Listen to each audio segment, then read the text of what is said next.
Hey guys, welcome back to Let's Play Mass Effect. In the last episode, Commander Shepard, along with Erdnot Rex and Tali Zora Naraya, they have been doing quite a few work around the Citadel.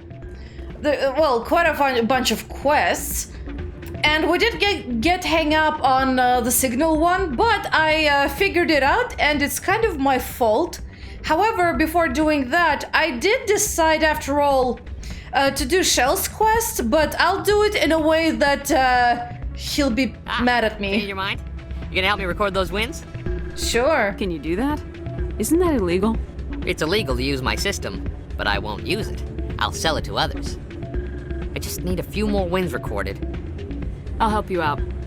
I suppose I could let you try it. Here you go. When you've recorded enough wins, it'll let you know. Of course, if you get caught with the device, well, you saw what happened to me. Well, off you go. That data won't collect itself. Yeah, I know. I still can't believe that could happen out in the open. Oh. Neither could he. The CSEC agent said there has been an increase in violent crimes in this area lately. Did he say why? No, he kind of skirted the issue. It's those damn humans, if you ask me. Not all bad, they're just different, mostly. I don't like them. They all act like they've been living here forever. The Citadel is ours. You know, you do realize I'm standing right in front of you. Also, there's humans on the table over there, plus the others standing over there, kind of close to you as well. Be mindful where you're talking this about. Although this is a club, so theoretically he wouldn't even hear anything. But anyway, so what was his name? Doran. He's still over here. Now, you could theoretically actually use the device on some of these machines and then talk to Doran, but nah, I'm gonna do it immediately. Hello again. Can I help you? And that's exactly what I'm doing. I'm gonna just give Shell's device to Doran. I've got something you might be interested in. Let me see that. You got that from Shells, didn't you? I saw him using it earlier. Tossed him out on his ass for it, too. Thanks for bringing this to me. Cheaters shouldn't prosper. I agree with you on that. Thanks again. Take a few shots at the Quasar. On the house. I should be going. Enjoy your time here at Flux. Although, come to think of it, most gambling machines, they cheat anyway. In real life. Not video game worlds are way too idealistic in a lot of aspects. In real life, a lot of them are rigged, so maybe I shouldn't feel too bad about it, but nah. So, did you record 5 wins with the device yet? Yeah, it's gone. Sorry about that. Actually, I gave your device to Doran. But that was years of work. What am I gonna do now? You could put your talents to better use. You're no help at all. This is absolutely the worst day of my life. It's a good lesson, though. Probably look into more spiritually enlightening areas of, or rather, not areas, but like, I don't know how to phrase it correctly, man, but like, this isn't the kind of work to waste your research on. You could do better things than that. This is such a waste of your talents, in my opinion. Such a waste of talents to learn how to better cheat at gambling. Okay, so I got a bit of a wacky glitch over here. But anyway, so to find the signal, you gotta go through here. You gotta take the elevator. This is generally towards the Presidium. In entertainment news, Francis Kitt has announced plans to direct Hamlet with L-Corps cast members. Oh. The production will open dramatic theater to the L-Corps with a Hamlet who uses L-Corps body language and pheromones. Kitt claims that he's also excited by giving a human audience the chance to judge Hamlet by his deeds and not his emotions. I wonder how that will go, actually. I mean, to the L-Corps it will look maybe beautiful and fantastic, but the humans don't have all the same senses that an Elcor does. So it might look very weird. Anyway, so this might look unfamiliar to you. And that's because this is the actual ward's axis that I have been so mad about all this time. And the signal is over here. So it does show up on the map, but I just never had to access directly from the Presidium to the wards in order to actually find this corridor. And that's my fault. So I apologize for wasting and kind of bitching about it. Okay, so there's another keeper I could have scanned before.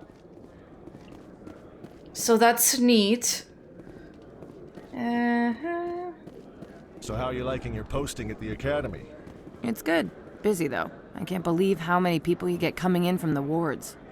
Yeah, it's the busiest station on the Citadel. You'll never get bored. I guess not, but you could still use a few more men. That's why we brought you here. Sure, but there's still way more complaints than the officers can handle. That's just life near the wards, kid.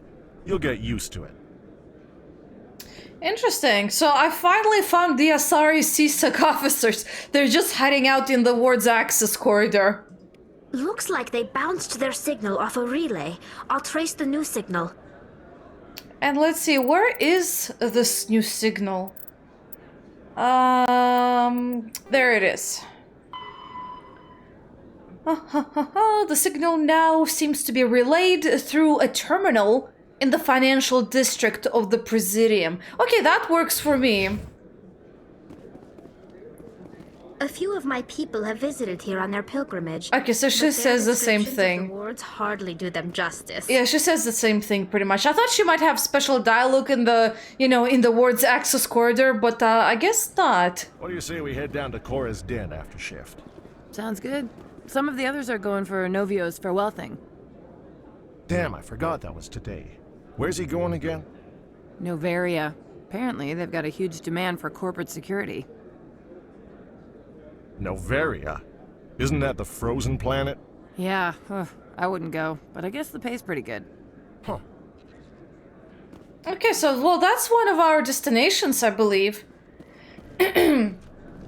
Which is interesting. Right, okay, so the Presidium. Celebrations are being planned for the anniversary of the end of the Rachni Wars. Many Council worlds, particularly Asari and Solarian colonies, will hold victory parades to commemorate the defeat of the invading Rachni. In a rare admission of debt, several Asari colonies have invited Krogans to be honored for the victories the uplifted Krogans made possible. Well, finally, that's a good, finally, as in, at least someone acknowledges, that the Krogans did help out a lot. And decided to be the better people. Because apparently some other ones wanted to take down the monument to the Krogan rebellions because the Krogans went and tried to take over other colonies and such. I mean, they're wrong, but you can't just disregard the good stuff that they actually did in history. That's kind of like the modern day book burning, really. Anyway, so, it's at the bank. Interesting, okay. So the signal's at the bank. So I gotta go across the street and right into the financial district. And I just heard some weird bird over there whistle by. Interesting.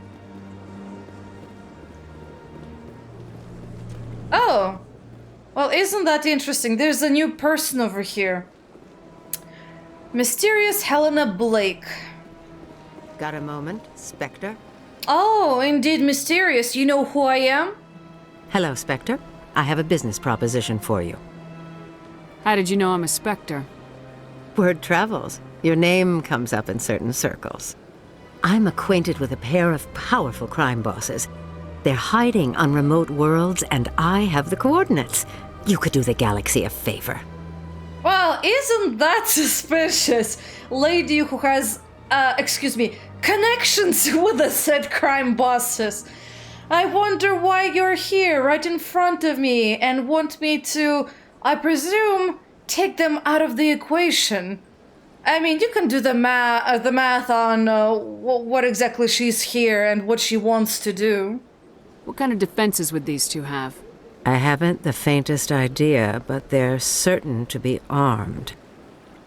Their partnership's soured, and each believes that the other intends to kill him. They will be well prepared. I could charge you. This is an obvious setup. I have no idea which one to do, but... I mean, I can't really charge her based on her words. I actually have to prove it. But this does kind of look like a setup. I eliminate them and then you take over and try to eliminate me. How stupid do I look? While I appreciate your estimation of my bravado, I have no intention of attempting to murder you. You are the first human Spectre, and you are doing important work for humanity. I have no interest in red sand or slavery. Anyone who does deserves to die. Our needs are aligned. We'll see. I mean, you can say whatever words you want, but it's actions I'll be looking at, not your words. A lot of people can spot a lot of nonsense. And what do you get out of this? We share interests in certain cooperative ventures. But their business practices have forced me to terminate our relationship. Once they are dead, I will manage our organization in a more tasteful manner. Okay, known crimes? What crimes did these men commit? They're red sand dealers who make victims of their customers. Those who can no longer pay are sold to Batarians as slaves. They're loathsome, hurting innocent people. They must be ended. Okay, so what are my options? No, I want to do this, I'll do it, or not a problem. Okay, so which one should I stick with? I mean, you gave me the coordinates. I might as well visit them, why not? But, on the other hand, it does feel like I'm doing your dirty work. So that you don't have to stain your own hands. And instead, I do it with mine. I don't know, it's... You know what? We'll see. Maybe I'll visit them, but I'll tell her no, so that she's not gonna expect it, maybe. Actually, no, that sounds kind of stupid, actually. Never mind, forget I said that. You know what?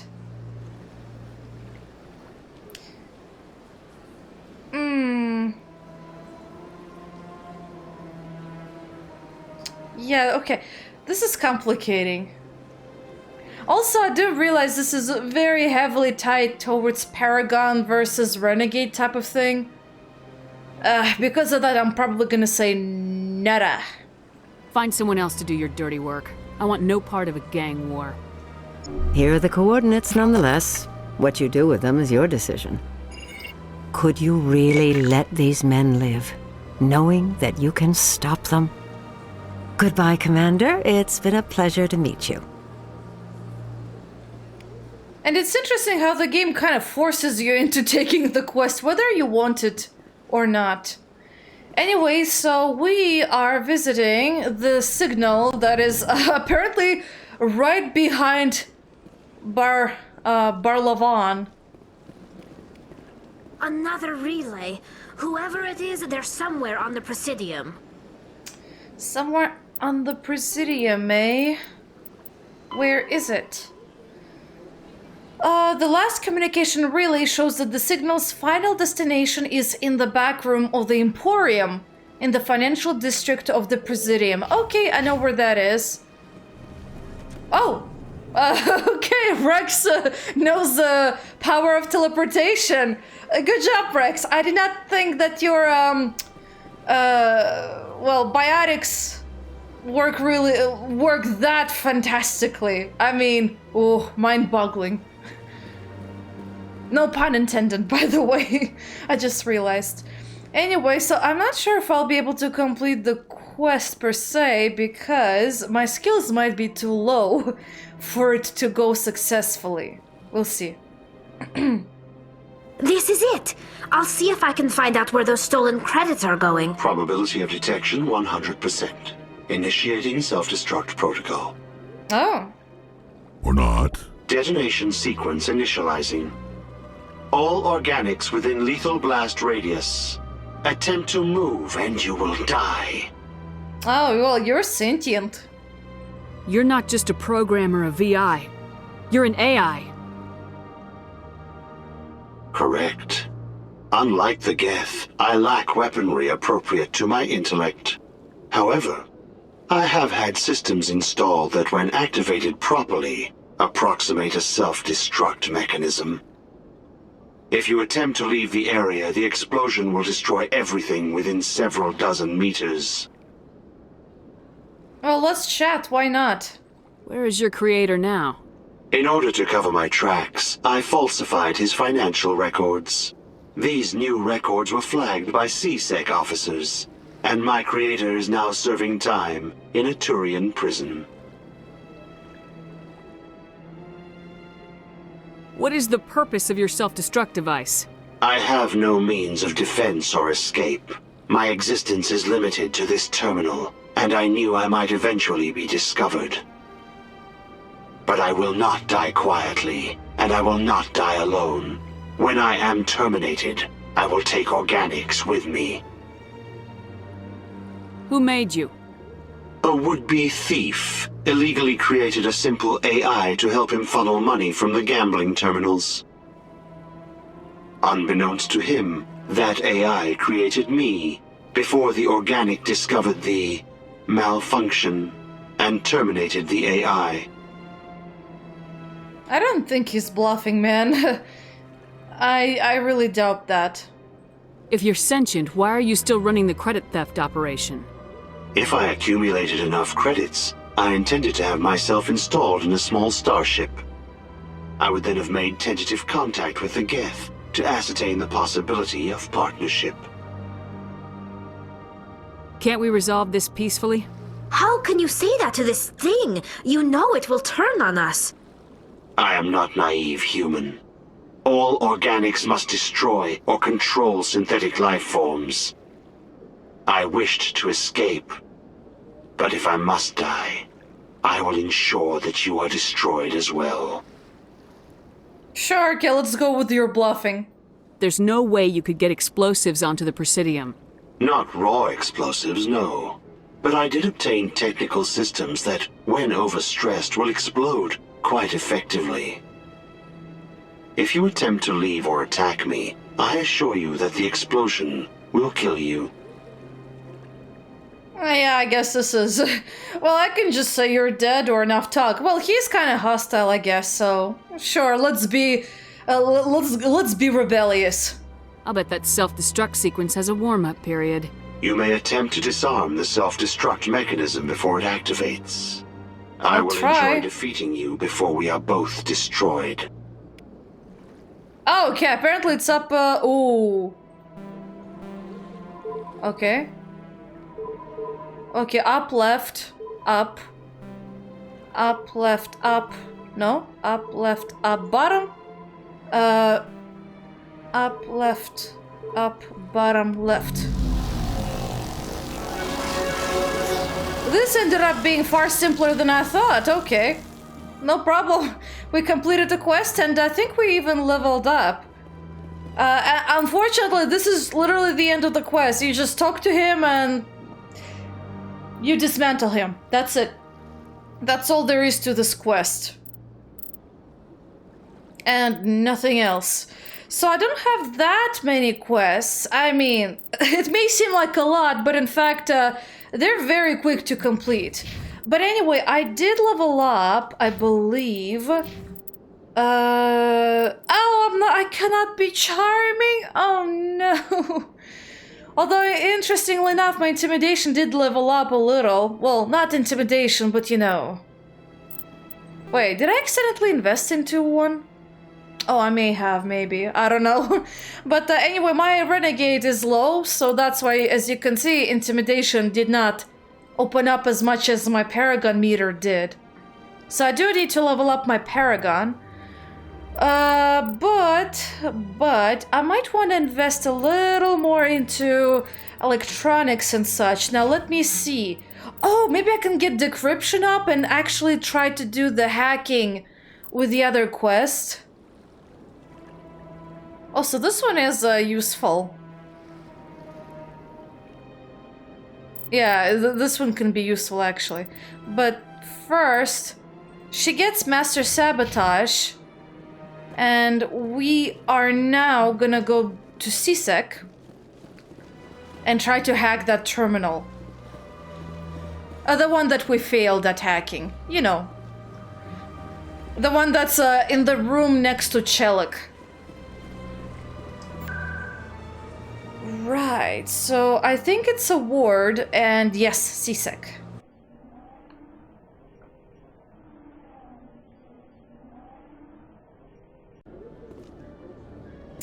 Right, okay, so up the stairs.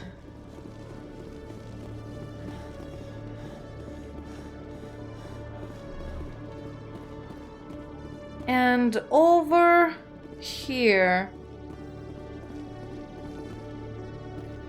Wait, is it too low? Wait, I'm not imagining this, did I? I swear you were able to target the computer. What in the world? I thought you could hack it. Or am I going crazy? Hey Chelik, what's up? Is there a terminal I can actually hack or not?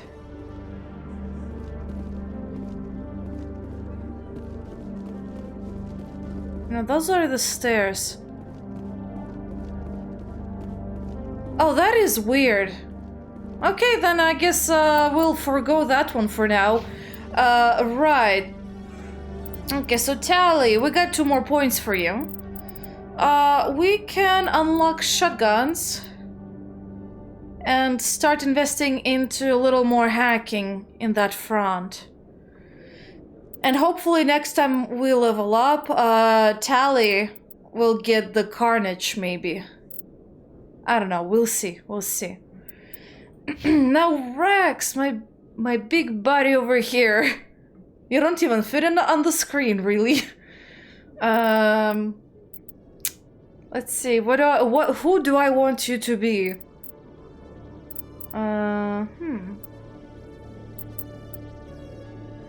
Well, I do think... One sec.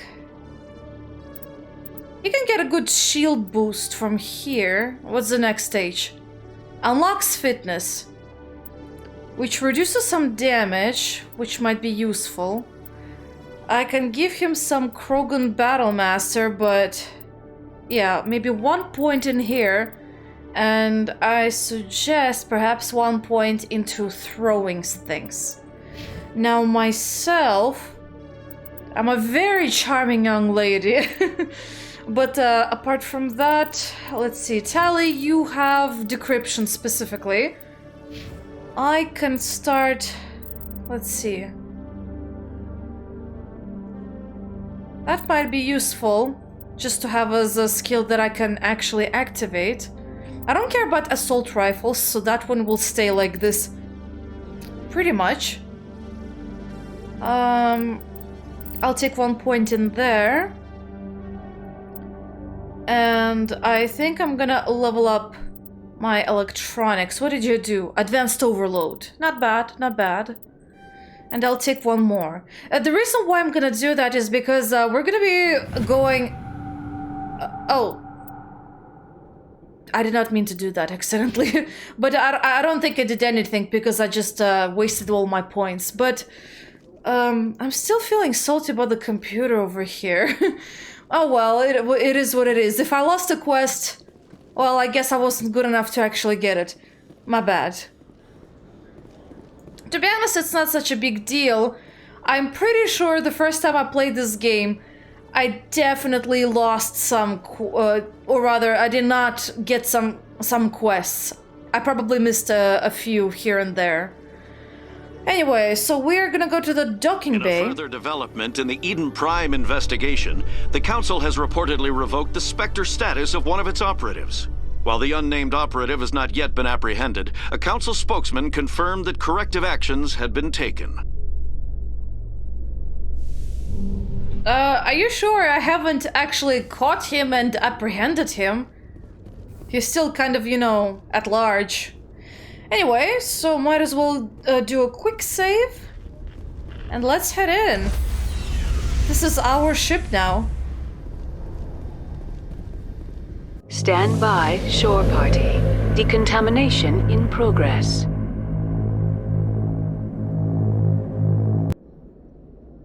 I heard what happened to Captain Anderson. Survives 100 battles and then gets taken down by backroom politics. Just watch your back, Commander. Things go bad on this mission, you're next on their chopping block. I don't think Shepard is ready for this, I'll be honest with you. Captain Anderson should be the one in charge. It's like I'm stealing the ship from him. Yeah, the captain got screwed. But it's not like you could have stopped it, nobody's blaming you. Everyone on this ship's behind you, Commander, 100%. Intercom's open. If you got anything you want to say to the crew, now's the time.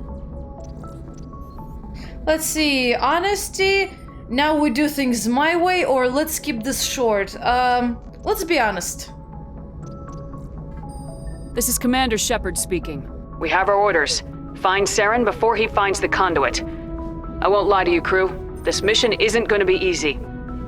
Let's see, humanity must do its part. Eden Prime was just the start. Nobody's going to help us, or Saren will be ready for this, for us.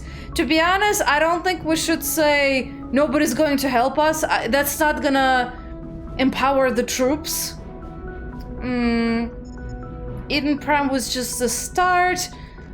The start of their attacks. That does still feel like doom and gloom. Let's keep our hopes up. I'm gonna say that Saren will be ready for us, but so are we. Our enemy knows we're coming. Wherever he searches for the conduit, we'll be there. We will hunt him to the very ends of the galaxy and bring him down.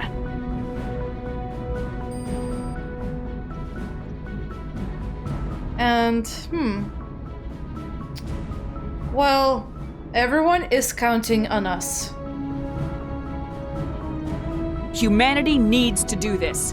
Not just for our own sake, but for the sake of every other species in Citadel space. Saren must be stopped, and I promise you all, we will stop him. Well said, Commander. Captain will be proud. The captain gave up everything so I could have this chance.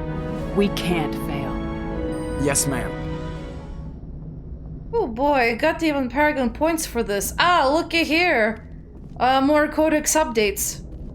Probably the ones I'm not gonna read because they're a little too on the technical side. Commander, something you need?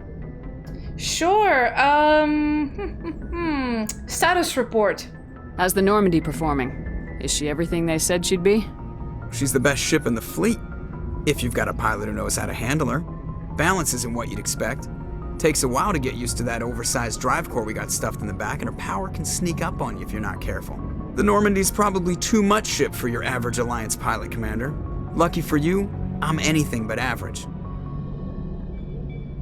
I like to know my crew. Mind if I ask you a few questions? I can see where this is going. You did a background check on me, didn't you? Well, I'll tell you the same thing I told the captain. You want me as your pilot. I'm not good. I'm not even great. I am the best damn helmsman in the Alliance fleet. Top of my class in flight school, I earned that. All those commendations in my file, I earned every single one. Those weren't given to me as charity for my disease. What disease? What are you talking about? Are you sick? You mean you didn't know? Oh, crap. Okay, I've got Vrolik syndrome, brittle bone disease. The bones in my legs never develop properly. They're basically hollow, too much force and they'll shatter. Even with crutches and my leg braces, it's hard to get around. One wrong step and crack! It's very dramatic. But I've learned to manage my condition, Commander. Put the Normandy in my hands and I'll make her dance for you. Just don't ask me to get up and dance unless, you like the sound of snapping shin bones. No, I don't, please, Please don't how to say this? How do you phrase this? Don't decrease your health for me, please. Not like that. No. Take care of yourself, buddy. Let's see. Oh well, personal history. Well, that's back to that. Okay, 2 questions. How'd you? Well, I'll start with the nickname.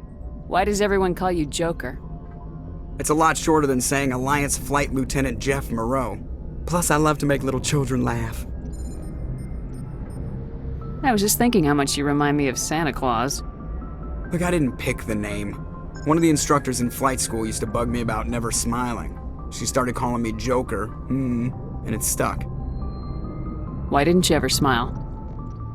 Hey, I worked my ass off in flight school, Commander. The world's not gonna hand you anything if you go around grinning like an idiot.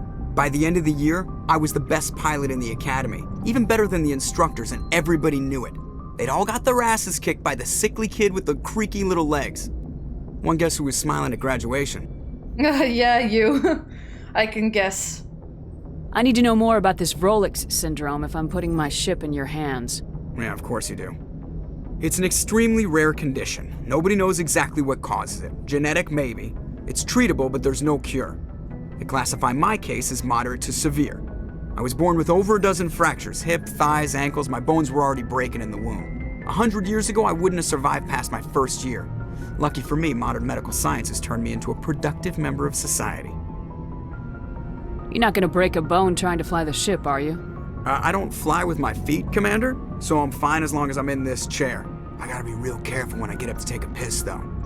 I can do my job as well as anyone on the ship. Better, actually. So don't worry about it. I'm not trying to make you uncomfortable. Let's talk about something else. Whatever you want, Commander. And I assume personal history is the same thing. How'd you end up joining the Alliance? Look, if you're looking for an inspirational tale of the crippled kid overcoming impossible odds, you're gonna be disappointed. My mother was a civilian contractor working for the Alliance. I basically grew up on the Arcturus station back when they were building up the fleets. Spend all that time around Alliance ships, there's a good chance you'll end up going to the Academy. Interesting. Well, thank you for talking. Goodbye. I have to go. Alright, see you. I got a codex page, probably something about the Alliance related. I'm assuming. I have more about the Citadel. I didn't notice that. Oh, this is the secondary stuff. Okay. Citadel Station. About CSEC. Did I read about CSEC? Probably not. Well, let's see. Why not? Citadel Security is a volunteer police service answering to the Citadel Council. Oh, volunteer. Do they get? I mean, they must be getting some kind of payment just to be able to live on the Presidium, or sorry, the Citadel. The 2,000 constables of CSEC are responsible for maintaining public cover. Oh, sorry, for maintaining public order. Oh my gosh, my reading, man, it's just so horrible. They're responsible for maintaining public order in the densely populated Citadel. Might as well be public cover. Who knows, really? Judging by Chelik, you know, they do have some cover missions. Spy missions, whatnot. Anyway, they also provide pirate suppression, customs enforcement, and search and rescue throughout the Citadel cluster. CSEC has 6 divisions: enforcement, uniformed officers who patrol the Citadel and respond to emergencies; investigation, detectives who puzzle out the truth behind crimes and bring perpetrators to justice. Then we have customs, screens the thousands of passengers and cargo containers that pass through the Citadel's ports every day.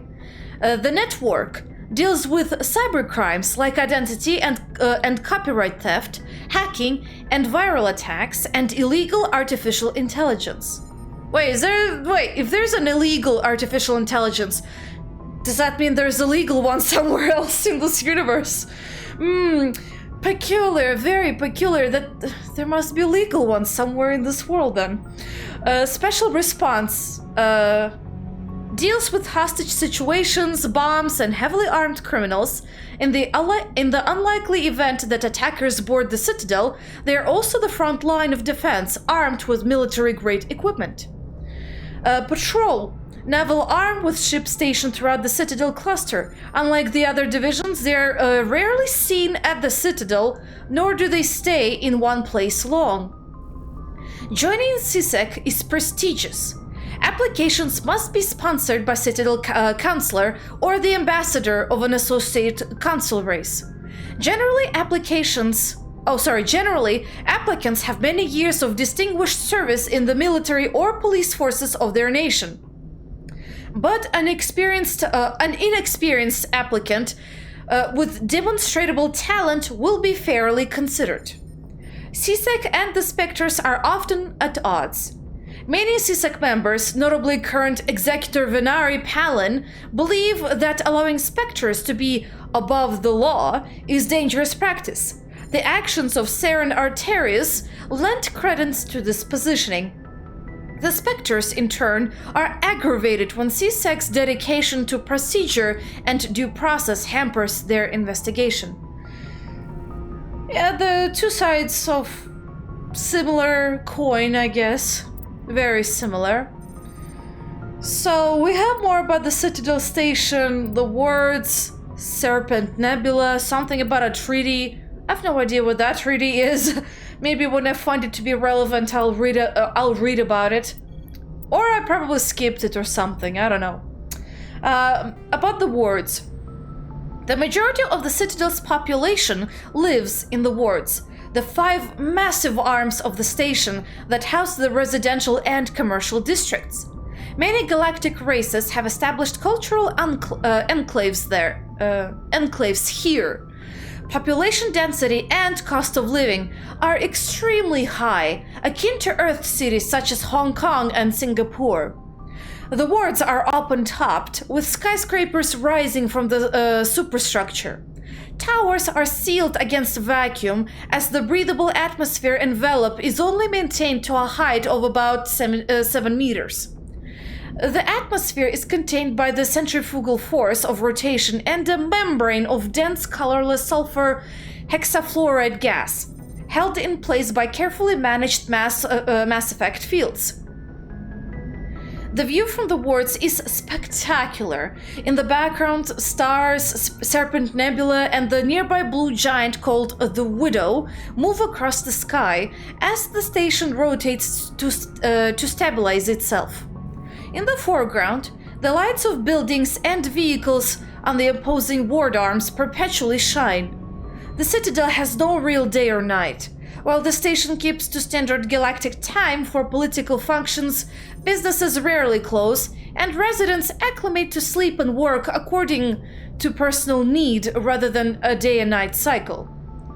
Additions and modifications are constantly being constructed, though they must stay within certain specifications that will not compromise the operation of the station. Occasionally, the keepers will descend on an area of the wards and move or change the architecture without explanation. Residents have learned to live with these inexplicable intrusions, because that does mean they might sometimes have to move all of a sudden because the keeper decided to shift their residential complex into something else, which is peculiar. And I guess Serpent Nebula is I guess the name of the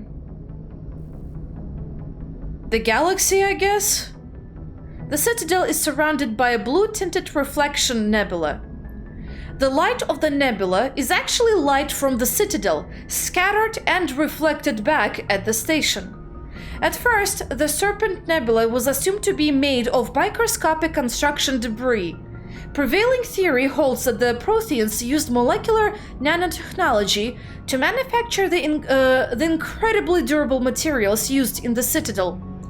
But unlike the other nebulas, the Serpent does not dissipate over time. Therefore, it must be replenished constantly. The current popular theory is that the non-recyclable waste collected by the Citadel's keepers is somehow rendered down to the atomic or molecular level and ejected into the cloud. The thick nebula presents a navigation hazard. Beyond the relatively clear areas around the Citadel, electrical discharges are common. These are not blocked by kinetic barriers and can severely damage metal-framed starships.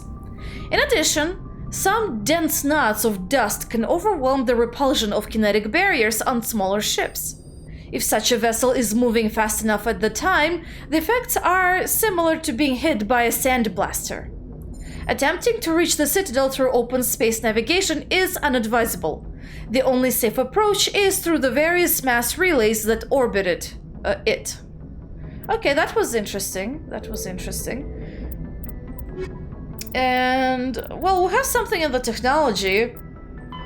Biotics is the ability of an artificial intelligence is a self-aware computing system capable of learning and independent decision-making. Creation of a conscious AI requires adaptive code, a slow, expensive education, and a specialized quantum computer called a blue box. An AI cannot be transmitted across a communication channel or computer network. Without its blue box, an AI is no more than data files. Loading these files into a new blue box will create a new personality, as variations in the quantum hardware and runtime results create unpredictable variations. The Geth serve as a cautionary tale against the dangers of rogue AI, and in Citadel space, they are technically illegal. Advocacy groups argue, however, that an AI is a living, conscious entity, deserving the same rights as organics. They argue that continued use of the term artificial is institutionalized racism on the part of organic life. The term synthetic is considered the politically correct alternative. Okay, so it was a little more about the AI, and everything else I'm just gonna keep as is. Alrighty, so all the time you can usually speak with your crew, and the crew being mostly the companions you take with you on a mission. Others tend to have same dialogue that doesn't get replenished. For instance, I don't know if we have any dialogue with Presley. If anyone has to take over for Captain Anderson, I'm glad it's you. I'm not sure about having non-humans on our ship, though. Okay, so you're one of those guys. Well, they're on our side, at least for now. I don't know about the future, but the ones I have on my ship, yeah, they're good, I think. We're all on the same team here, Presley. With all due respect, ma'am, that's what they said about Nihilus. Look how that turned out. I'm in charge here, Presley. I decide if we have non-humans on this vessel. Yes, ma'am. Understood, ma'am. Speak freely, Presley. I want to know if you have a problem with non-humans. It's not that, Commander. Humanity has always handled its own problems. Saren attacked one of our colonies. We should be the ones to stop him. We don't need their help. Some people think asking for help is a sign of weakness. That's just being stupid and stubborn. No matter how strong you are, allies can make you stronger. I guess so. Maybe I'm just stuck in the old ways of thinking. But don't worry, Commander. This won't be a problem. I hope not. How did you end up assigned to the Normandy? I signed up with the Alliance as a navigator right out of school. Following in my grandfather's footsteps, I guess. My first posting was on the Agincourt. We were at Elysium during the Skillian Blitz. A massive fleet of alien raiders hit the colony, trying to wipe it out. They had the numbers, but their ships were no match for an Alliance frigate. It was a slaughter. We couldn't even keep track of how many ships they lost. How'd you end up on the Normandy? I got my officer's commission after Elysium. Must have made an impression on the right people. Captain asked for me when he was picking his crew. And that's about it, really. Carry on, Presley. Yes, ma'am. And I believe I got a renegade for this too. I believe this is the exact same dialogue he'll have from now on, but we can double check from time to time. Now, let me just verify over here. Oh, I can examine the comlink. It updates our codex though. That's fine. Alright, get out of there. Okay, so we have our galaxy map. I wonder if I missed any of the technological stuff around here for the codex pages. No, I believe not. Hey, thank you for saluting me. Now, most of the companions are gonna be in the docks. Well, actually, is it? I'm not sure if it's called the docking bay, actually, never mind. But it's the one where we saw the, not the requisitions guy, but something similar in profession. Now, Caden likes to hang out over here. In fact, I think he's like the only one who ever hangs out over here. Now, this is gonna be my cabin, apparently. And apparently there's something to update in the codex regarding that. Humanity and the Alliance system, really? Which one?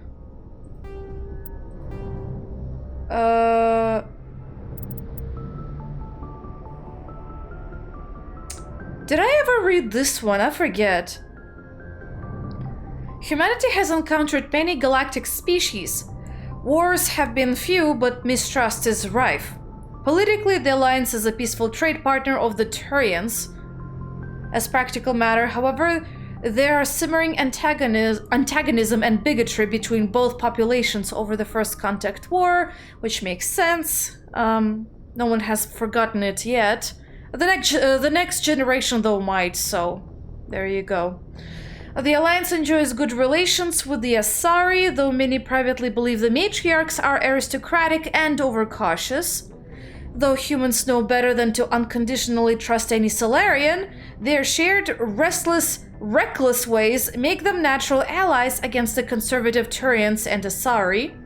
The Krogan have no unified government, but individuals are generally treated as potential criminals, a reputation most Krogan enjoy living down to. The Alliance has no formal contact with the Quarians. Their migrant fleet has not yet passed through any human-settled system. The Batarians are rivals for control of the Skelian Verge. They severed their treaties with the Citadel to prosecute a colonial conflict against the Alliance. Officially, there is no war, but neither is there any peace. So I guess banditry is more common between the two. And then we got the military ranks, but that's fine by me. Citadel and Galactic Government. Oh yeah, that's the treaty. I already forgot, apparently. Technology. So this is more about biotic amps, but communications. Real-time communication is possible thanks to networks of extensive mass relays COM-BIOS that can daisy-chain a transmission via lasers. COM-BIOS are maintained in patterns built outward from each mass relay. The BIOS are little more than a cluster of primitive miniature mass relays. Each individual oh boy. Why can't I pronounce anything at all? Where was I? I even lost where I was reading. Each individual buy is connected to a partner or on another buy in the network, forming a corridor of low-mass space. Tight beam communications lasers are piped through these tubes of FTL space, allowing virtually instantaneous communication to anywhere on the network. These networks connect across regions by communications lasers through the mass relays. With this system, the only communications delay is the light lag between the source or destination and the closest buy or boy. Buy something. So long as all parties remain within half a light second, that's 150,000 kilometers of buys, seamless real-time communications are possible. Since buys are maintained in all traveled areas, most enjoy unlimited instant communication. Ships only suffer communications lag when operating off-established deep space routes around uninhabited outer systems gas giants and other unsettled areas. During wartime, combi networks are the first target of attack. Once the network is severed, it can take anywhere from weeks to years to get a message out of a contested system. In systems where a bi network has not yet been built or has been destroyed, rapid communication means ferrying information through high-speed courier ships and unmanned data drones. Oh boy. Languages, man. It can be very difficult from time to time. It's interesting because as a bilingual, sometimes you get like this weird block of sorts where you forget certain words in one language and then the opposite where you forget some certain words in another language. Though you do remember them, it's just that at that specific moment in time when you need it, you forget it. And pronunciation, man, is just... My tongue is not willing to pronounce this weird cluster of letters together. So to me, it's like a weird sound. Anyway, so we got some kind of a pod over there, which I assume is more for sleeping and resting. So there's Caden over here. Might as well save before talking. Hey, what's up?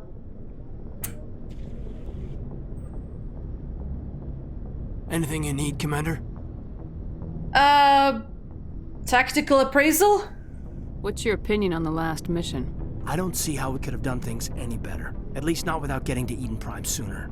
And we were on the scene faster than any other Alliance ship could have been. Okay, personal input? Unless I already asked him before, and I forget, it's been weeks ago since I talked to Caden, which is sad. Just trying to get a sense of where the crew's at. Thoughts? I've wasted enough of your time for now, Commander. Okay, yeah, okay. This is the old chit-chat. Bye! And then we have Dr. Chakwas, but I feel like she has the exact same chat. Oh, let me replenish that just in case. Hey, Doctor, what's up? Yes, Commander?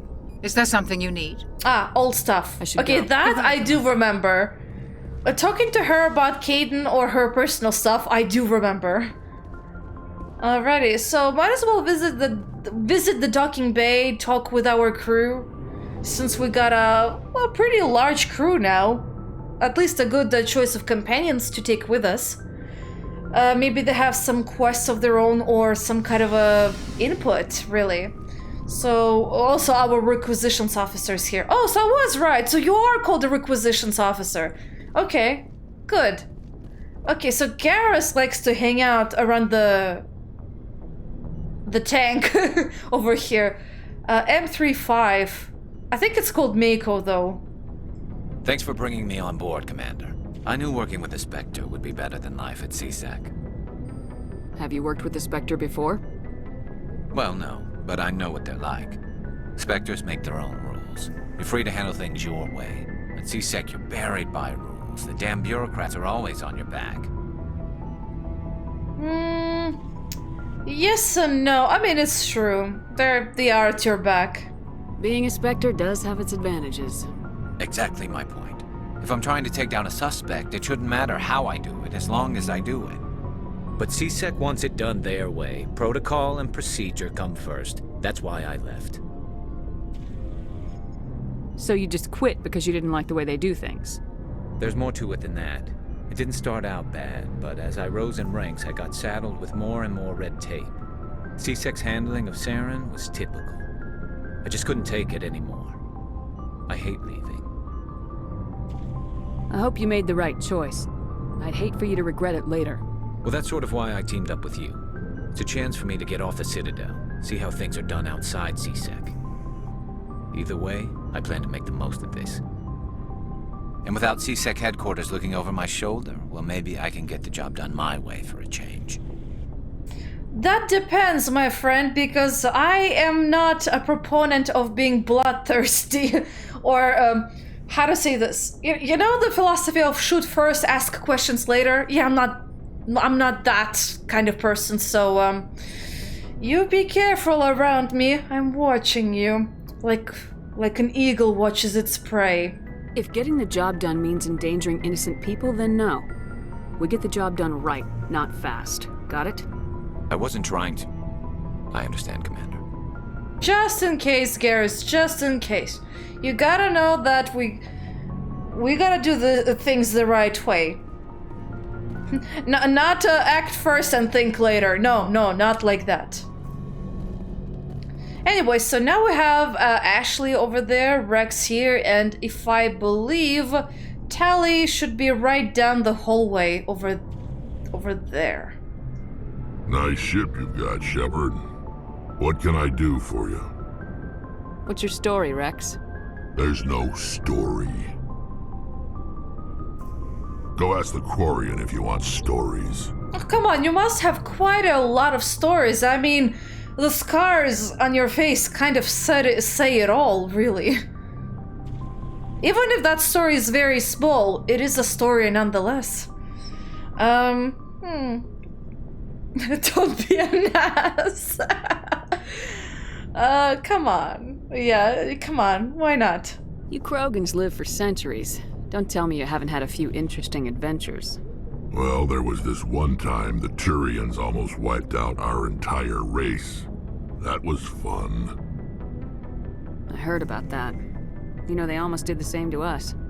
It's not the same. It seems pretty much the same to me. So your people were infected with a genetic mutation?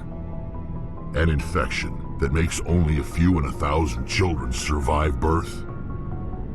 And I suppose it's destroying your entire species? I suppose it isn't all the same.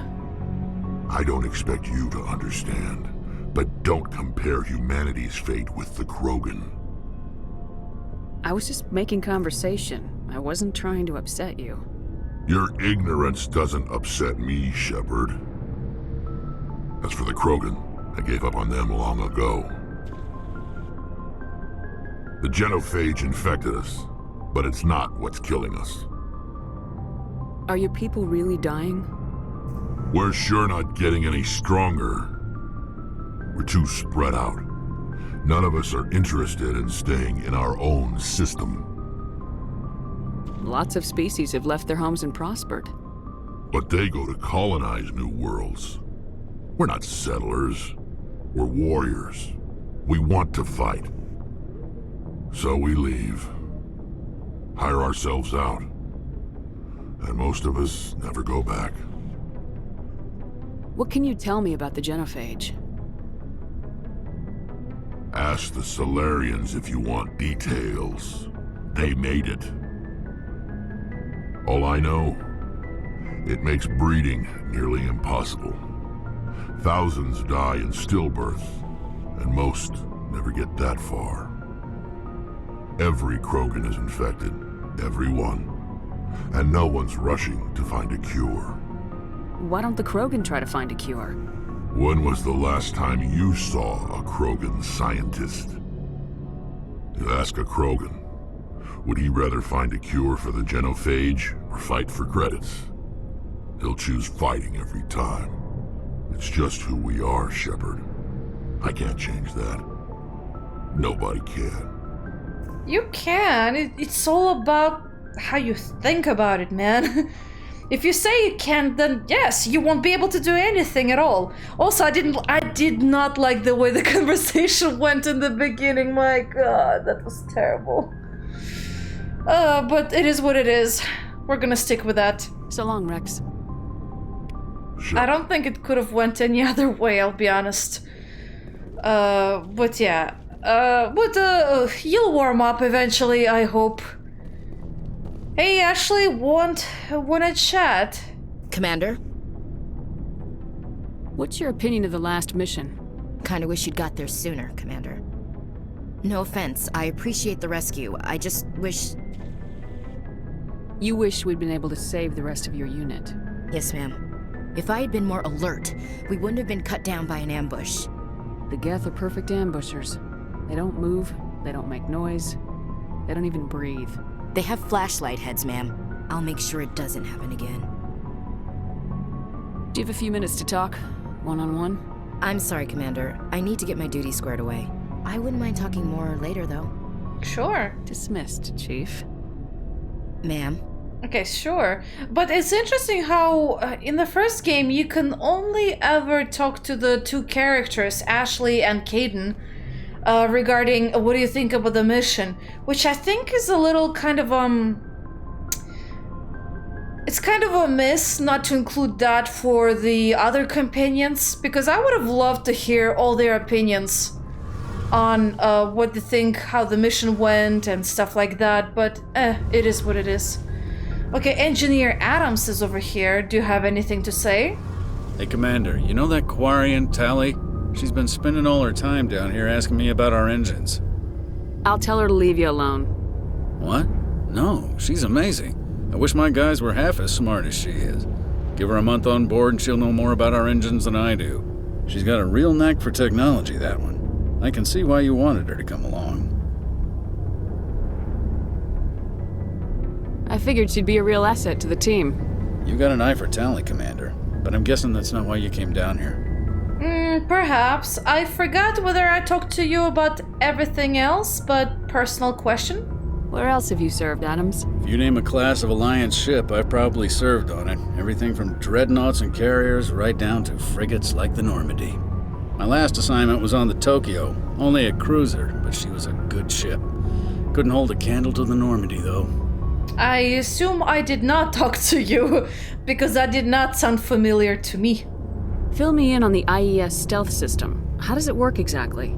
You can't hide a ship out in space. They emit too much heat and radiation, too easy for sensors to pick them up, unless you find a way to capture those emissions. So our stealth systems trap the energy we give off in storage sinks built into the ship itself. No emissions to give away our location. Eventually the sinks have to be vented. More than a few hours silent running and they overheat. Cook us inside our own hull.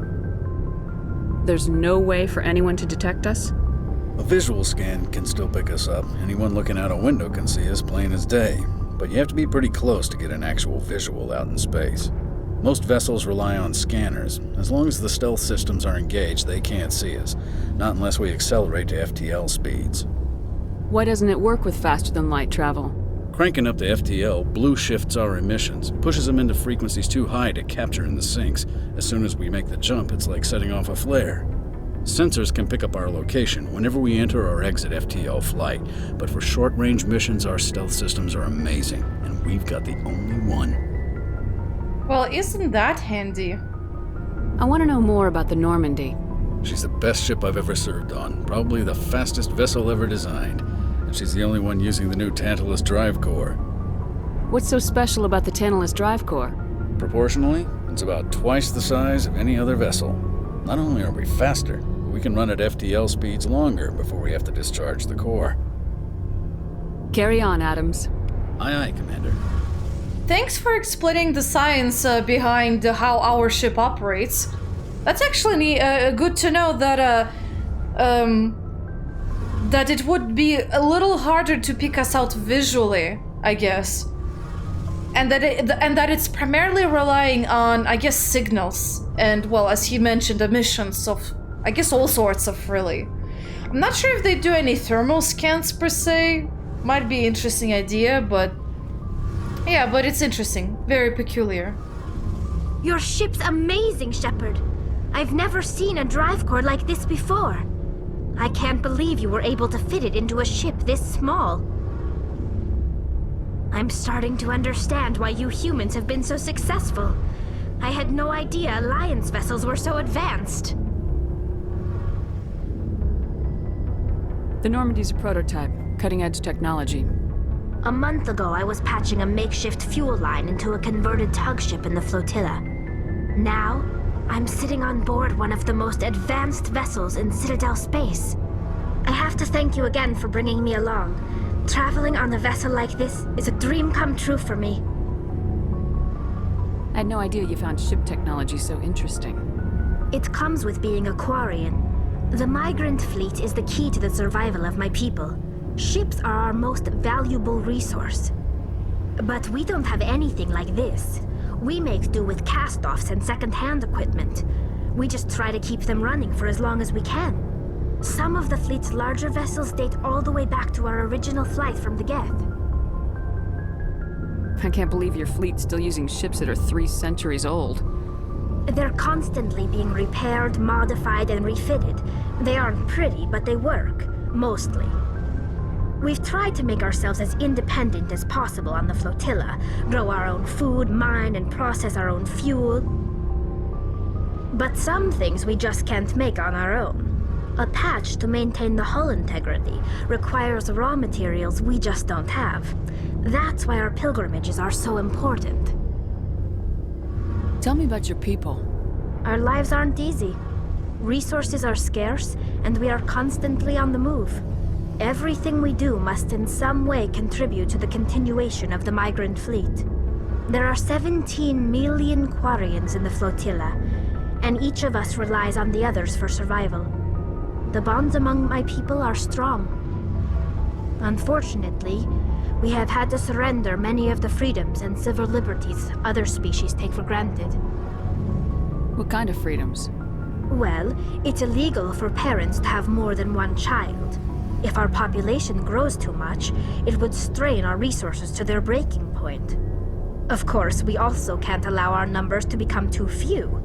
If our population is in decline, the rule against single births is temporarily repealed.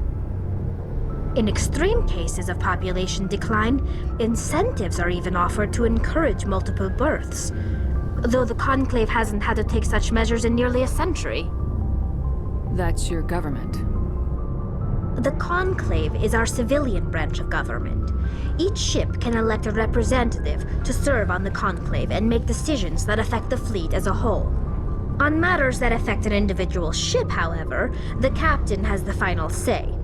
It's a tradition that dates back to the early days, when the fleet was governed by martial law.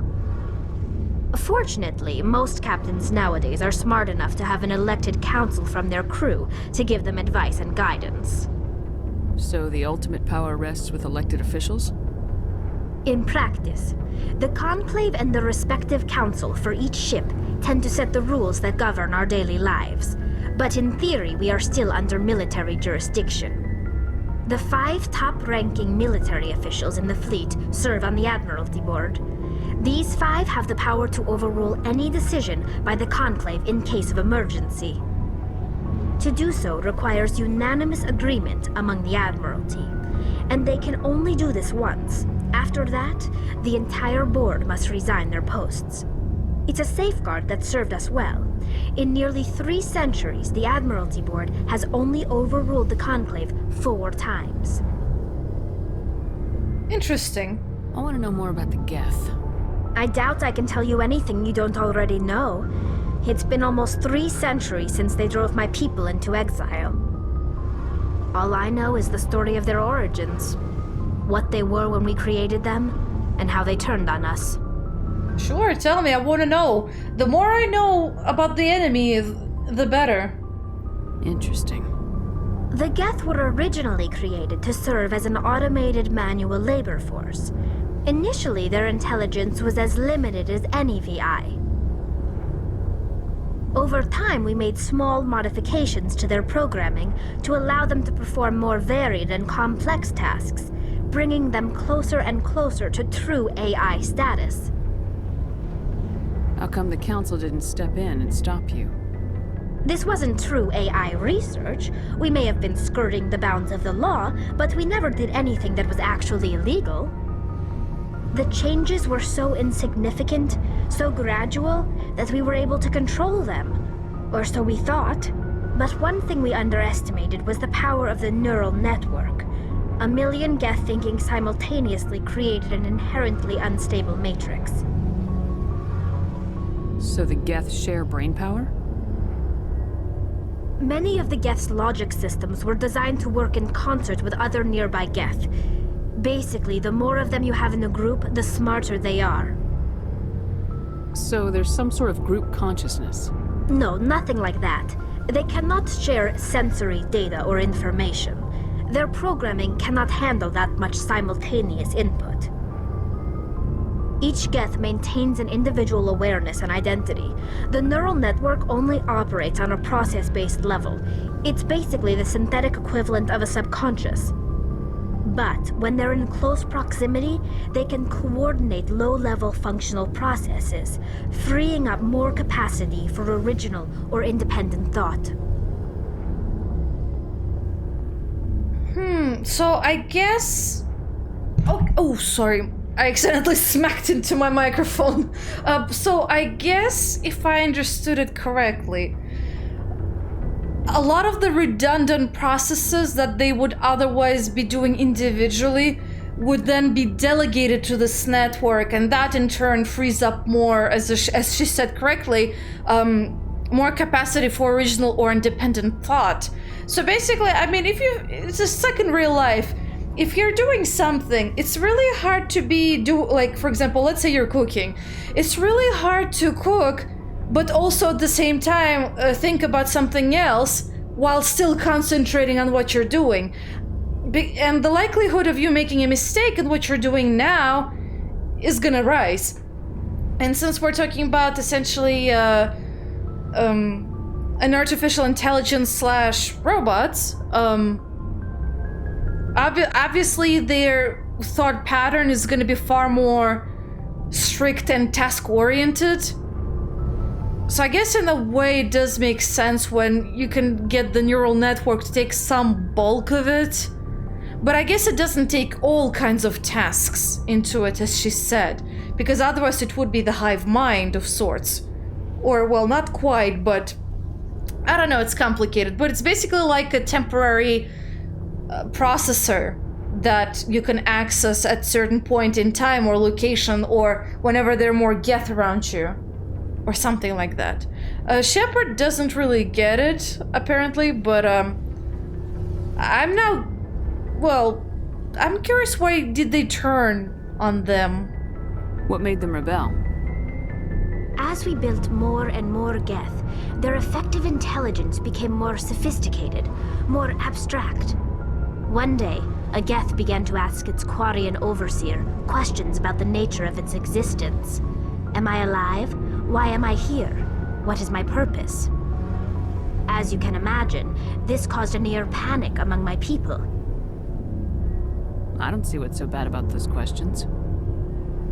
The geth were created to engage in mundane, repetitive, or dangerous manual labor. That's fine for machines, but it won't satisfy a sentient being for long. The geth were showing signs of rudimentary self-awareness and independent thought. If the geth were intelligent, then we were essentially using them as slaves. It was inevitable the newly sentient geth would rebel against their situation. We knew they would rise up against us, so we acted first. A general order went out across all Quarian-controlled systems to permanently deactivate all geth. The geth responded to this order violently.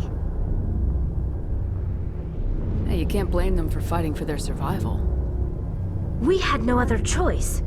The geth were already on the verge of revolution. By acting quickly, we had a chance to end the war before it began. The hope was that most of the geth would still be little more than machines, incapable of organized resistance. But they had progressed much further than anyone anticipated.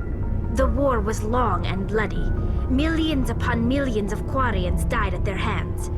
In the end, we were forced to flee our own homeworld. We feared the geth would pursue us, but they never came beyond the Veil. Now we drift through space, exile searching for a way to reclaim what was once ours. Wow, there was a serves you right over there. Holy moly. Well, I'm just gonna say this one a little more. I mean, no. It's hard to feel sorry for you. Your ancestors tried to wipe out another species. We made a mistake when we created the geth in the first place. But we did not make a mistake when we went to war against them. If we had not acted, they would have wiped us out. They're a synthetic life form. They have no use for organics. None. Why do you think they cut themselves off from the rest of the galaxy? Why do you think they've killed every organic being who's ever tried to contact them? They didn't kill Saren. What does that tell you? The geth are not innocent victims in all this. They're the enemy. They want to destroy us. Not just the Quarians. all organic life. That's why they've joined up with Saren, and that's why we have to stop him. Still doesn't make sense why exactly they would join with Saren. I mean, what is Saren's end goal? You know, if you think about it, he is a Turian, he's a Spectre. So is he what? Does he want to eliminate the rest of the Turians or something like that? I don't know, that kind of doesn't make as much sense. Unless he went to a really deep end, where he just doesn't value any life, even if it's a Turian one. And about that, it's unclear because we always hear about Saren and not liking humanity. But what about if it was another Turian? Would he still have the same attitude or not? I don't know. I still find it a little weird in terms of her reasoning. I don't think the Geth are quite as bloodthirsty as she makes them out to be. Certainly they're not simple beings.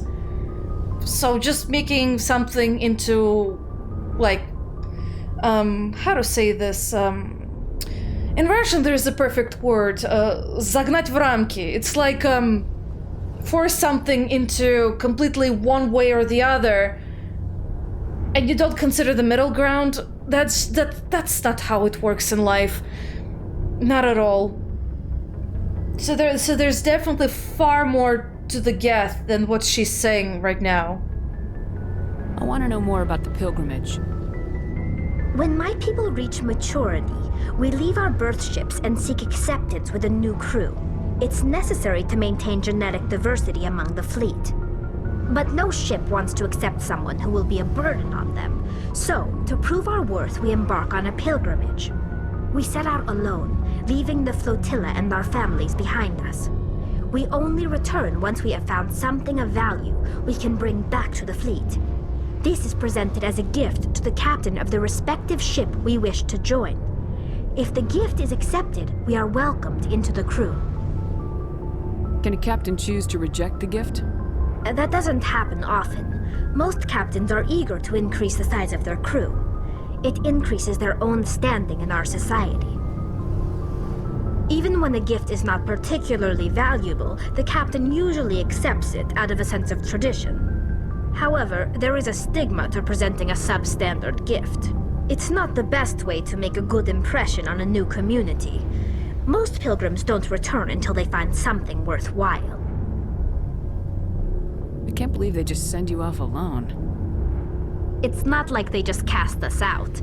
Before we leave, we are given lessons in how to survive outside the flotilla, and given gifts to help us on our journey. We also receive implants to fight off sickness and disease. Generations of living in an isolated and highly controlled environment have left our immune systems weaker than most. By the time we leave the fleet, we are well equipped for the pilgrimage. This is a rite of passage for all Quarians. If it were dangerous, our numbers would suffer. Virtually every pilgrimage ends with a triumphant return and the ritual presentation of the gift to one of the fleet's captains. I want to talk about something else. Like what? And I believe I extinguished everything, so goodbye. I should go. See you later. And indeed, I will go. Well, we had a very lengthy chat with everyone on the crew, so finally it's time to actually go somewhere. Also, this elevator is really, really slow. Like, holy man. Can't you be any slower than this? Oh my god. It's especially frustrating when you're trying to quickly check if your companions have anything new to say. And pardon me, I kinda mumbled that. Oh, I just approached the map and already I got a new codex page. Oh boy, what is it this time? Oh, more about the government. Citadel space is an unofficial term referring to any region of space controlled by a species that acknowledges the authority of the Citadel Council. At first glance, it appears this territory encompasses most of the galaxy. In reality, however, less than 1% of the stars have been explored. Even Mass Effect FTL Drive is slow relative to the volume of the galaxy. Empty space and systems without suitable drive discharge sites are barriers to exploration. Only the mass relays allow ships to jump hundreds of light years in an instant, the key to expanding across an otherwise impassable galaxy. Whenever a new relay is activated, the destination system is rapidly developed. From that hub, FTL drive is used to expand to nearby star clusters. The result is a number of densely developed clusters, thinly spread across the vast expanse of space, connected by the mass relay network. And that's it about Citadel space. Oh boy. A lot about... Oh yeah, this one is still the same. About the Quarians, but she did explain a lot of aspects. At the moment, you know what? At the moment, I'm not gonna explore it. Maybe at some point later, if I don't forget, that is. Right now, we're gonna finally travel, and I'll show you how to travel. Alright, so we see the Citadel, supposedly constructed by the long-extinct Protheans. This colossal deep space station serves as the capital of the Citadel Council, blah blah, we all know that. Zoom out, please. So, this is the Widow, the galaxy, I assume. Now, when you press escape, you zoom out further, and there is nowhere else for us to access near the Citadel, so we zoom out even further. Now, this is where we get our beautiful galaxy map, where we choose where exactly we want to travel to, clusters, nebulas, stuff like that. There's Pharos over here, there's Noveria. Liara's dig site is somewhere here. I'm not sure if I should go there or not yet, because I do know you have to be a bit more prepared. However, I do have a side quest, and I probably should check which one should I try. So we have crime lords in the Hades Gamma cluster. We have a hostage situation aboard a freighter in the Farinata. We have a missing survey team. Travel to Antaeus system in the Hades Gamma. Okay. We have some missing Marines in the Sparta system. Something about the privateers. Go to the Strenuous system in the Horsehead Nebula cluster and search for signs of Gareth's brother, and his ship. And then we have more about unusual readings, which Hydra system in the Argus Row cluster.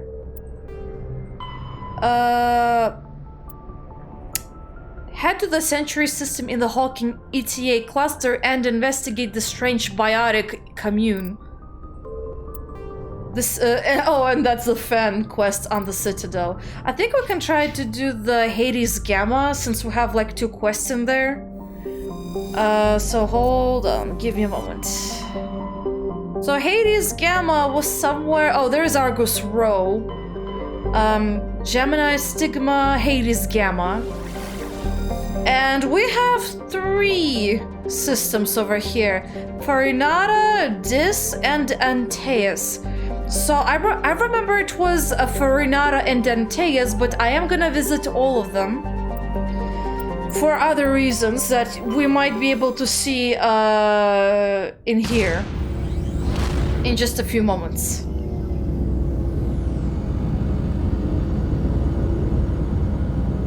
So there you go, we're leaving Citadel space. And we'll always see this cutscene of using the mass relays whenever we travel around from galaxy to galaxy, system to system. Well, mostly galaxy to galaxy. Unless I'm mistaken and system is a galaxy, then whatever. So we got a bunch of planets over here. We don't know on which one exactly the first quest tracker is. However, sometimes there can be very tiny objects like a moon or satellite that is very hard to see from here. So sometimes it's a good idea to press around, but it doesn't seem like there's anything. So usually when you approach a planet, you get to survey it, and we find elements. And that's because there is a quest about collecting a lot of materials, or at least surveying and finding deposits of various different minerals and stuff like that for System Alliance. So it's a good idea to click on every planet to see if you can survey them or not. Every planet has a little sort of like a history thingamajiggy, but I am not gonna read that. There's just way too many of them. Okay, so we have Ploba. We found the Matriarch's writings recovered.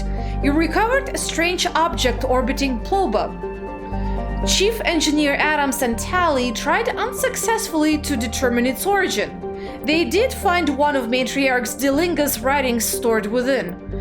Now that is actually a side quest, but they never specify what exactly the writing is, what it details. Maybe because it's more like an archaeological importance and you have to know how to decipher it. I don't know, but it's one of those weird quests that doesn't really specify why we're out collecting them, what exactly happens to them. Over here I found a gas depot. But they got very beautiful renderings of the planets. Ah, over here. Whenever it has the land, that's usually where you might have some quests on the planet. Let's see. Traben is a modest terrestrial world with an atmosphere composed of nitrogen and argon. Its surface is mainly composed of nickel and deposits of silver. Traben's environment is relatively mild, but the scarcity of water or similar enabling substances has prevented the development of any biosphere. Exogenic Corp recently performed a test impact of a single water-ice comet into the surface, the first step of a long-term plan to thicken the atmosphere and introduce water to the environment.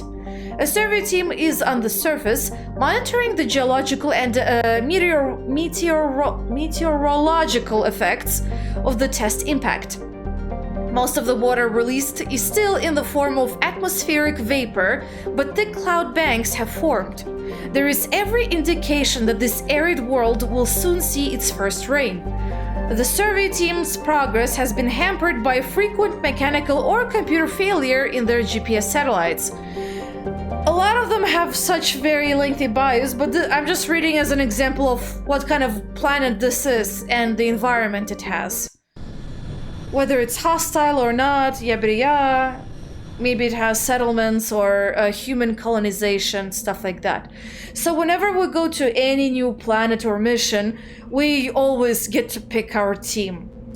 I'm gonna definitely pick out Garrus for this, and I'm gonna have to pick Tally because she has better technological skills.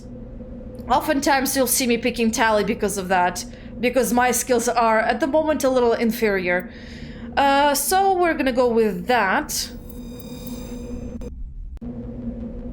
It doesn't matter as much on the planets who you pick up because your companions don't really have much to say at all. It does matter more when you pick them up for the main quest missions. Anyway, so this is the most boring part of the game you'll ever see. So each landable planet has a very small area, or big one, it depends really, where you have certain landmarks marked out, but you also don't have any surveys deposits on the map, so you have to find them yourself. Since it's part of the quest to find the deposits, and it does kind of carry off into the third game, FYI, as along with some other quests, I do suggest you do at least the bare minimum. Anyway, I forgot how you produce... oh, there you go. It's enter to put a marker. Interesting. So I'm gonna start just traveling around and putting markers in hopes that I'll find a deposit. It's the most boring part because these areas in the planets, they seem like these worlds seem like they're made what's the word? They're procedurally generated, which means that it feels like someone took like how to phrase this? They have like a texture, or maybe even an algorithm that drives the mountains or the peaks and the land structure, which is why they kind of look very, how to say this? They look kind of samey. Okay, nothing over here, but there's something over there. They kind of look samey because of that. And it's also because of that, they look very boring too. I'm gonna save just in case, because you can encounter danger over here. But lucky for me, I encountered something else entirely, and oh wow! I did not know you could zoom in like this. Okay, interesting. No, I wanted to figure out how to freaking disembark this thing. Oh, there we go. It's Q to disembark. Okay. Yeah, so look at our people over here. Just lead the way. You lead, I'll follow. I'm here if you need me. I'm right here. Yeah, they have nothing to say. Anyway, so there's an artifact, and apparently you have to hack it to recover it, which is an annoying minigame you'll be seeing literally everywhere on these zones. Okay, so this is for another quest. It's for the collecting Turian insignias apart from the matriarch writings. It's basically a basic MMO style fetch quest you can think of.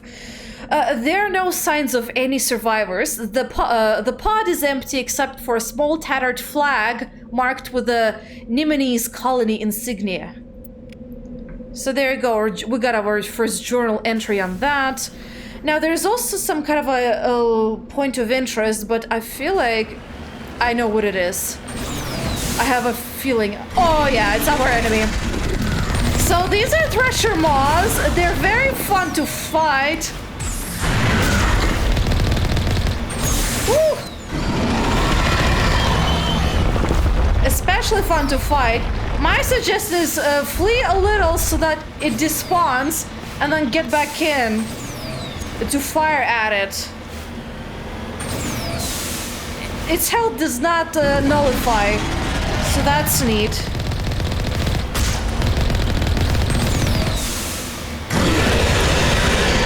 Okay, flee.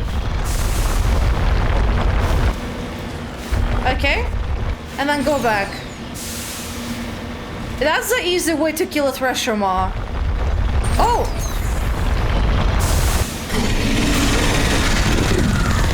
Oops.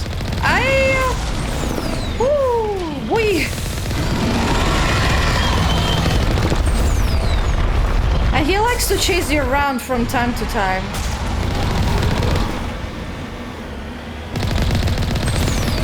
Ow. I did run into that one, and there you go, he's dead. And you do get a lot of experience for that. So you should, if you want, kill Thresher Maws while you're excavating. Oh boy, so anyway, so that was one of them. Very friendly. Nice to see them right in the beginning over here. Not very tough, but our Mako does take a little of a hit. So you might want to be careful about it. Oh boy, so yeah, not the most impressive. So what we're most likely gonna do, I think in the future, in order to not waste as much time on the procedurally generated worlds, I'm probably gonna maybe make a list of which worlds have what deposits for the quests, or generally for these fetch quests. Because to be honest, this is not a bad one to travel, but there's like a whole bunch of worlds that are very tedious to even travel to, because they have so many unpassable jagged mountains, and because they're procedurally generated, they're not really that they're not really made by someone who thought about the gameplay aspect and that, maybe this will give a very tough time for people to actually, you know, use the Mako and to travel around, and they just left them as is. Anyway, so rare element surveyed. You have successfully surveyed the large deposits of uranium. And we got a little bit more update on the area map, but to us that's irrelevant. Oh, apparently I can right-click. Well, enter can go away now. I can just right-click. My bad. Okay, so there's another mark over there. Hopefully it's not... Oh, it's not a Thresher Maw, but it's something. A base, I guess. But, yeah, okay. So mountains like these ones... But imagine they're at every crevice and every part of the map. Extremely tedious to travel. Ah, there it is. I just flew over here. And I ran over it too. This looks like maybe a quest area, actually, come to think of it. Well, if it is a fun part, then let's go. We're gonna go in, guys. Might as well get my weapon out. Also, let me check. So which skills do we have now? I did level up a bunch, so for me... Oh, also, Karis! My body, my man, I forgot about you. Also, nice helmet. How do you see through this panel? That's a good question, actually. How do you see through it? I guess he has other senses he relies on. He doesn't need a visual, apparently. Anyway, so you're gonna get an assassination. Let's see, what does your Turian agency does? Improves accuracy with all weapons by... Ooh, okay, so it's accuracy and damage. You might want to take one of that. Tactical armor, let's boost your shields, maybe a bit. And assault training also sounds nice. Although it does give you more melee damage, so maybe not, actually. Never mind, forget about it. Although it does have adrenaline boost, which is an interesting one. Ooh, it resets cooldowns of all talents so that they could be used immediately. That actually might not be so bad. There you go, we unlocked that one. Damping. Enemies cannot use bio or tac. Might come in handy, so I'll just keep one in there. First aid will heal per use. Also should come in handy, but I'll give him a little more into sniper rifles, I think. And actually, never mind. Get an advanced overkill for assault rifles. Now, Tally, you also leveled up. With you, I wanted either to do more decryption, or you're gonna start with electronics or damping, whichever works for you. Or I might start on her attack resistance and shield capacity, which might make her a little more livable, or start on her shotgun abilities.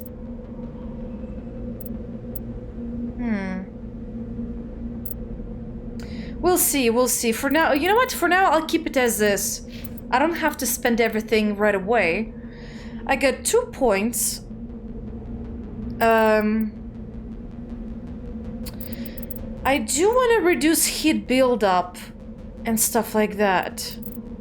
But I also do want to get better expertise with sniper rifles. And electronics, of course. You know what? I'll put one like this and one like that. And that's it. We're gonna go with these. Oh, also, did I update Garrus's weaponry? I may have not, because he got switched out at some point. Do you have... Oh, you actually have a decent one. Never mind. Shotguns is more for Tally. Pistols, nah. I don't have a good sniper rifle, so this is the one you're gonna have. Sorry, buddy. Tally, anything for you? I do have a better pistol for you to use. Might as well start beefing it up. So she's the best against synthetic, so I might as well give her synthetic boosts. Oh, we got a bunch of heat absorption stuff. Well, this one is good enough against heat. It's not so bad. I'll give her a slightly... Well, this one might use actually heat absorption. I'll give her this one. I'll keep the better one for Garrus, I think. And we have some radioactive rounds. You know what? Might as well use it. Why not? Garrus, you already... Oh, you already have stuff. Might as well use this one. For your assault rifle, for sniper rifle, take a heatsink, and you're gonna be the organics damage dealer. Okay, for now, this is it. Good enough for me. Oh. What about... Oh, I'm looking good. Alright, so this might be a side mission I either picked up or never picked up. But I got a journal update just now. Oh, it's about the missing survey team. Got it.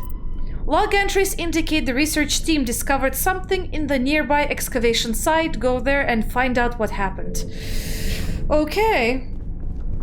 Well, it doesn't sound great at all. Also, there's our mini-map. A lot of them are also very linear, very samey dungeons.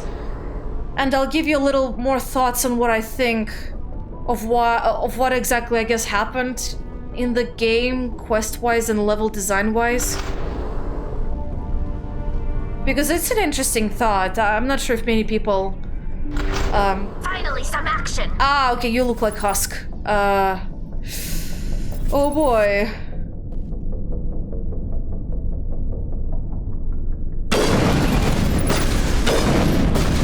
Okay, might as well throw something. Overheat this guy.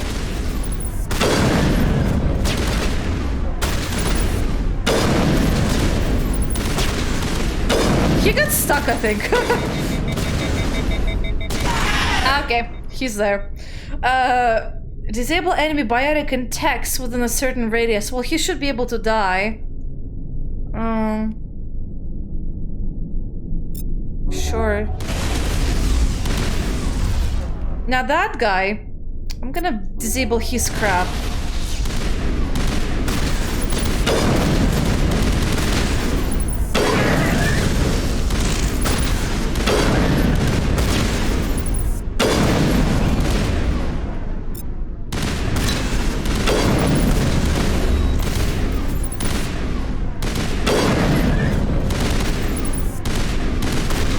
What the hell's going on? Must have unearthed some alien technology that turned them into mindless fanatics. Whatever they found, it's long gone now. It makes more sense to take companions specifically when you get the side quests. Ready whenever you are. Not all of them, though. This one, I think, was one of the few that they do speak about stuff.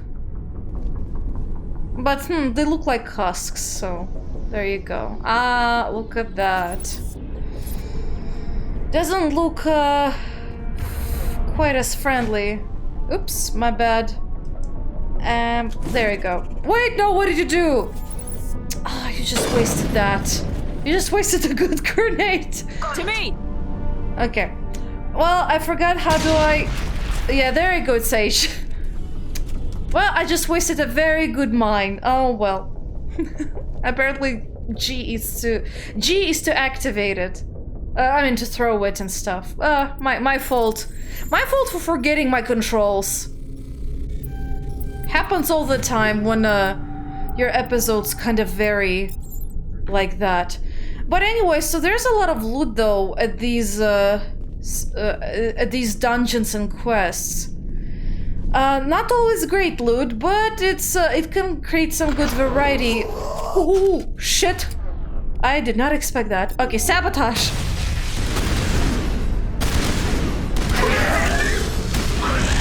Alrighty.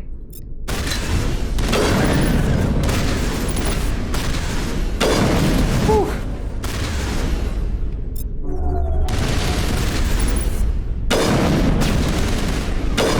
They stopped moving.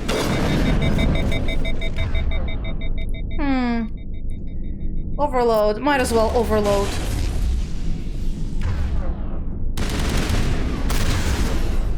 Oops. Okay, guys, fall back a little. Fall back a little.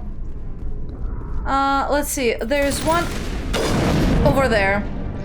That accounts for all of the exogeny survey team. They were converted to cybernetic husks by devices similar to those used by the Geth on Eden Prime. How they came to be buried on a frontier world so far from Geth territory is a mystery. Okay, so that's why you look like husks. That's it. Bag them and tag them. Who? You're talking about the husks? Bag them and tag them? It sounds like you found dead bodies for CSEC to review. I mean, they are technically, but that, I think right now it will be very hard for you to identify them. Anyway, let's see if if there's anything to pick up in these rooms. There shouldn't be any more enemies considering that we got our quest objective completed. Also, usually they just end like this, it just disappears from your quest log, which feels kind of odd in a sense, at least to me it feels odd. I'm someone who's used to having good quest designs, but anyway, so what I think is happening... this one is very congested. Let's see... There we go.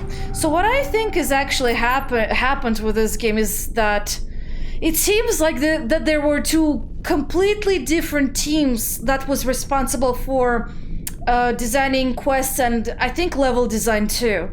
Because there are so many levels that are and quests that are very, very fun to explore, to go through, like the ones on the Citadel. But when you encounter the ones like on the procedurally generated worlds, like the ones we're doing now, they just feel really, really lazy, kind of like MMO level lazy almost. Except maybe not quite as bad as MMOs, because, you know, MMOs have like kill 50 things. Although on the other hand, you do have in here, you know, find and survey minerals like 20 something, 50 something of whatever. See, 20, 20, 26. So yeah, a lot of minerals to survey, 1 out of 10 Asari writings we've collected, and 13 Turian emblems. Actually, you know what? I take that back. It does feel like an MMO samey type of deal. Kind of on the same level, kind of. But anyway, so that's why I say it feels like there's two completely different teams, because the philosophies behind each quest and the planet level design are just super different. It's like night and day between, you know, the actual good quality content and the more boring ones. Unfortunately, the boring ones is what we need for level up, so that's what I'll be doing.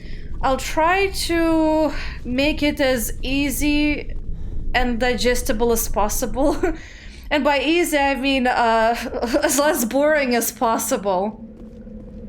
Can't promise that it will be super perfect, though. But I'll do my best. Anyway, so I wonder, what did I collect out of equipment? Oh, well, I found a first aid interface, which I believe might be an armor one, and yes, I do want to regenerate health. Thank you very much. I got a better sniper rifle. In some capacity it's better, in some it's worse. The heatsink certainly sucks. Yeah, it basically means I'll be able to make one shot per enemy. So I'm gonna stick with the one I have right now. Now, Garrus! Oh, we do have a slightly better assault rifle. And I do mean slightly, because the accuracy is kinda eh. But it's better than nothing. You might as well pick up this one. Why not? Now, Tally, you, my favorite pistol user. Yeah, no, your current one is better. Ooh! Slightly better shotgun. Take that. And we'll continue serving the planet. There's an anomaly over there, and where the hell am I? A research base. Well, might as well visit the research base while I'm here. And, yeah, that's a surveyed mine over there. Okay, I see Nobody's three been here for a buildings. while. Yeah, I can see that. I mean, by the dead bodies that turned into husks, you can tell pretty much. Anyway, might as well see if we can... Okay, so we can... According to these data logs, the survey team unearthed some kind of alien technology. Well, that's what we, well, kind of saw in the cave.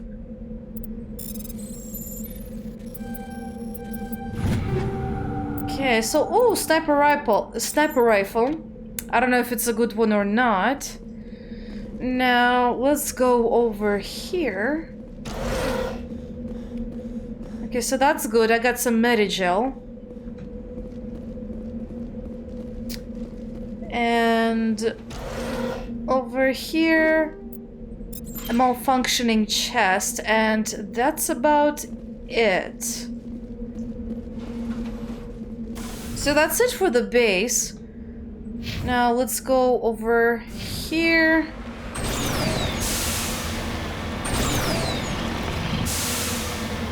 That's exactly where we came from. And we're gonna climb all the way up here.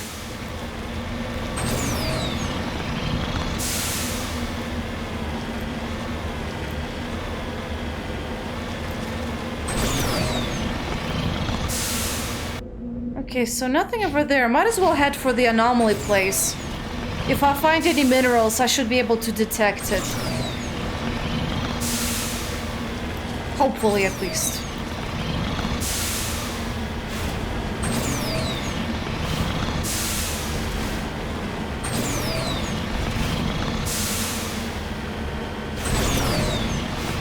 Okay, almost there. After I do some drunken driving, that is. And I tried to break it. I tried to break all the stuff already. Discovery. This device is transmitting tide beam signals into geosynchronous orbit. This disrupts the survey team's GPS satellites, causing them to crash nearby. You might as well do that. Don't make anyone else crash, please. Although I understand they're probably like drones. You know, without actual people inside, but who knows? Maybe eventually a ship might crash, I don't know. Okay, so we're gonna climb up after our more drunken driving, and there's debris over here that we should take a look at, apparently. Oh, there's hostiles over there, I think. At least I thought I saw some hostile red signals. I mean, they do show up on the mini-maps, so that's good. Now, how do I want to approach this? So, Mako, our beast. Ah, there you are. Did you just try to use Biotic's attack on me? There you go. And I leveled up and got something added to my inventory. Might as well disembark and see what's what around here. Ah, there is something. Electronic skill too low. Well, if I level up right now, will it be enough? Okay, it is. Master level done. I wonder if it's gonna be enough for all electronic stuff. I hope it will be. Okay. got loot, got updates, stuff like that. Right, okay, so that was that, and I haven't explored this corner over here, so we're gonna have to drive around, even though it might be just empty land. Okay, climb up. I kinda wish they would have made more of a flying vehicle instead of a tank that travels by ground. It just would have made maybe these world explorations less serious. But that's just me.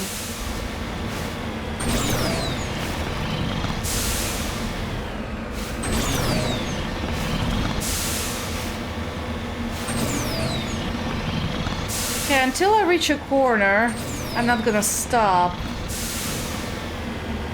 Because sometimes it can be... Okay, nothing there. Sometimes it can be like all the way the corners. So that's why I come up kind of close. Alrighty, this way, please.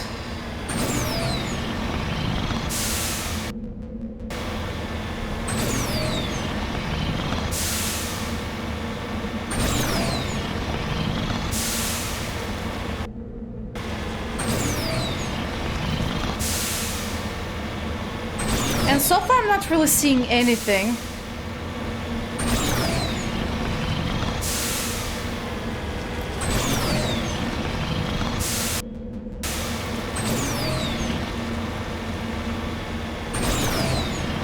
Yeah, I'm not seeing anything on my radar.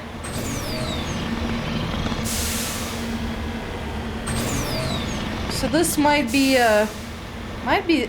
done. Yeah, we looped to the beginning, I think. Unless I missed something over there in the corner. But something tells me maybe not. Okay, no, there's nothing. Okay, never mind. Right, so, forgot again.